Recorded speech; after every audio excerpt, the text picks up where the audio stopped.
Good morning, this is Lisa Peter from STARofSongStudios, and this is actually it's my guest bedroom here in my STARofSongStudios home. And I'll just show you a little bit of the wall decorations, not much because that's not what I'm in here for. This is my handmade weaving loom. I took a keyboard stand, just one of those ones that you can pull out and extend. It's out full length, which I wish I could make it longer. And this is a yardstick in the front, so you can kind of tell how, see there's like room there's room right here at the end and room down here at the end. But the weaving part is, of course, 3 feet long. I've got I got 3 yardsticks glued together to make it wide enough, and then I got a roll of nails at every half inch. At every half-inch mark, I've got a nail nailed in. And I wasn't really careful when I did this, and they're not straight at all. And I have some nails that do not have a head, barely a little head on. So that if you make one of these, make sure you get, that one's come on loose. I've glued some, but this one's loose. You may want to glue all your nails in so they won't come out. I think I did, but there was one that had pulled loose. Anyway, you'll wrap around the edges with some yarn, and then I also taped it. However, you can secure your 3 glued together yardsticks on both sides with the nails down the center yardstick. And then you take the yarn, you take a full skein of yarn. It doesn't use the full skein, but I mean don't cut lengths yet. Just start it kind of like take a piece right here and just kind of mine just kind of anchors back behind the 3 boards, and then take it and start it and go around each nail. Don't miss any, the whole length. And then when you get down to the end, you'll have some, I think it's back here, that I have it anchored through there, and then I have it clipped to hold that yarn in place. And then of course after you do that, you just start weaving in the yarn. I have yarn on a needle, one of these plastic, probably a child's knitting needle, but it works good for me.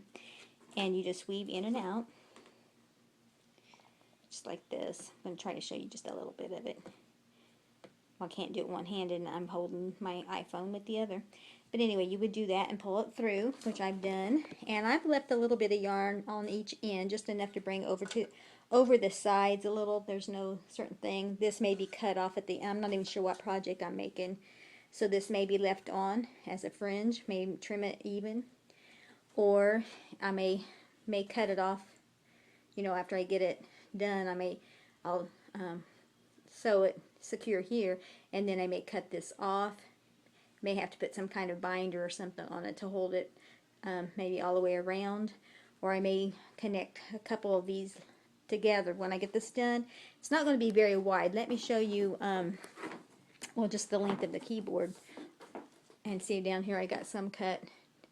I got right here one of each color in row. This is just for my reference point. I'm not using these at this point.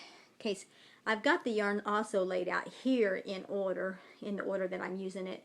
But if somebody comes and decides to spend the night or something, I'll clean off the bed and they'll get all messed up. But anyway, here's a couple of the finished sizes. Now these I didn't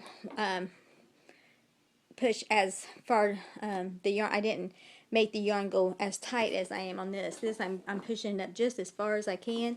I had a little pot holder plastic crochet hook that has the squared off end, and those little ends broke off, so I just found a nail file, and the point works. It works fine to push these up, push them up as far as they go together. And as you can tell, the center part here, when you're doing it, it has a tendency to curve out.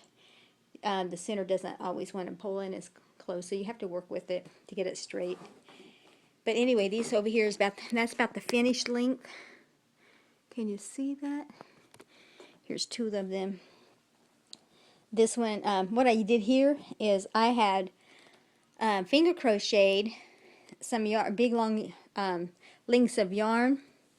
And so what I did when I wove it is it was already connected, so I'd go down and come back and come back. So it's like 3, it almost looks like 3 lengths at a time, and then when I ran out I used a different color. So this, let me show you what I'm talking about. In this box right here I have a whole bunch of finger crocheted yarn, but when you run it through it gets all pushed up together. You can't tell it's finger crocheted anymore. I thought that would be cool if you could, but that was just a trial and error, and I really didn't like that. So now I'm just back to single lengths of yarn and doing it like that. But I thought when I get these finished projects, I maybe could either cut them and use them, or maybe use them as they are, or on our applique, or run beads through it. Use it in my fiber quilts. Here's a two-tone green one.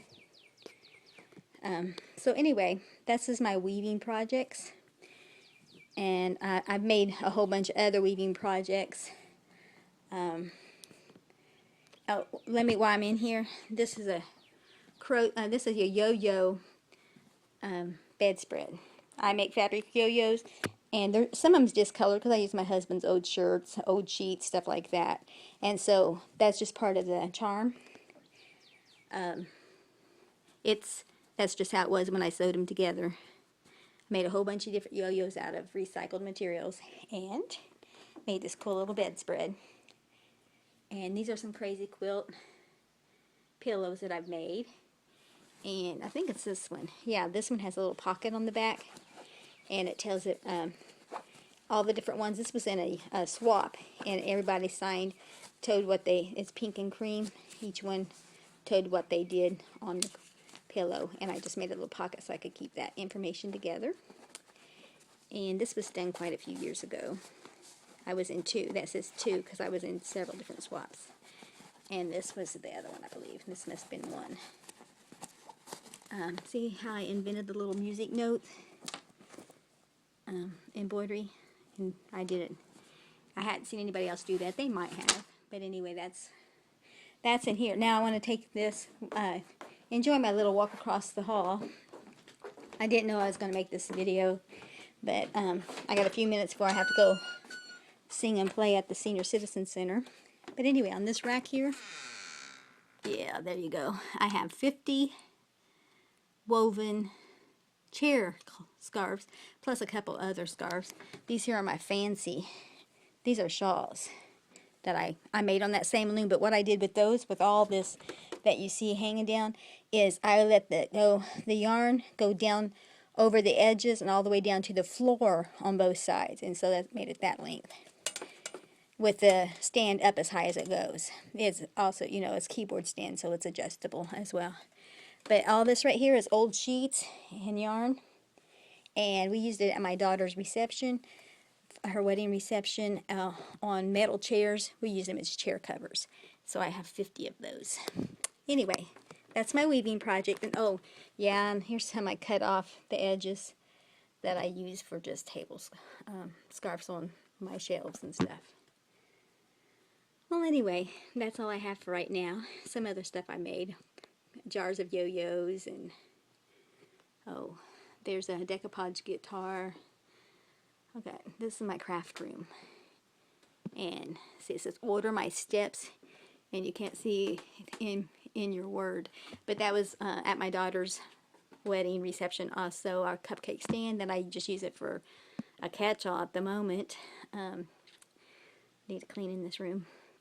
A sewing machine, more yarn that I finger crocheted. Anyway, I'm gonna turn this off. Anyway, welcome to STARofSongStudios. There's my puppets I use, Mark and Sandy, on Sundays. Okay, goodbye.